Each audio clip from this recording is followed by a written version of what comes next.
সেইখিনি ইমান দূৰদৰ্শী চিন্তাধাৰে তাক ৰচনা কৰা হৈছিল, ইমান বৈজ্ঞানিক দৃষ্টিভংগীৰে ৰচনা কৰা হৈছিল যে প্ৰত্যেকটো মুহূৰ্তত মনুষ্যৰ মানসিক স্তৰটো যেনেধৰণে সলনি হৈ গৈ থাকে, ই খাপ খাই গৈ থাকে।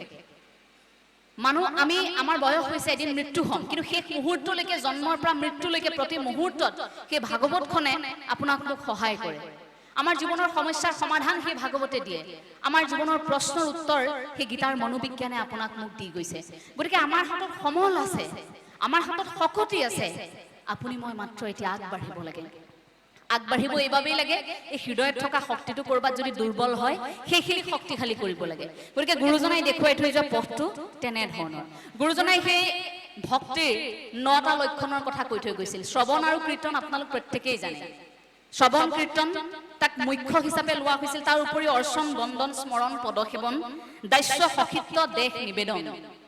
একেবাৰে শ্ৰৱণ কীৰ্তনৰ পৰা আপোনাৰ দেশ নিবেদনলৈকে এয়া নৱলক্ষণ ভক্তিৰ। ভকতি আপুনিনো কেনেকৈ কৰিব? সেই নৱলক্ষণৰ দ্বাৰা আপুনি ভকতি কৰিব লাগিব। এই যে দেশ নিবেদনলৈকে, অৰ্থাৎ আপোনাৰ শৰীৰৰ শৰণ হোৱালৈকে, মনৰ শৰণ, বাক্যৰ শৰণ, শৰীৰৰ শৰণ হোৱালৈকে, মনটোক কোনোমতে আনিছে ধৰি বান্ধি, সেয়া মনৰ শৰণ হৈছে। দেহটোক টানি আনিছে, সেয়া দেশ নিবেদন হৈছে। দেহটোক টানি আনিছে আপোনাৰ শৰীৰটো, আপুনি আনিছে ঈশ্বৰৰ ওচৰলৈ, যে মনুষ্যৰ জীৱনটো অন্তত পাইছো। কাৰ বাবে পাইছো? ভগৱন্তৰ বাবে পাইছো। ওপৰত থকাজনৰ এটা অনুমতি অবিহনেও আপুনি মই এটা খোজো লৰচৰ কৰিব নোৱাৰো। যি সময়ত যি হ'ব লগা আছে ঈশ্বৰে সেইখিনিয়ে কৰিব।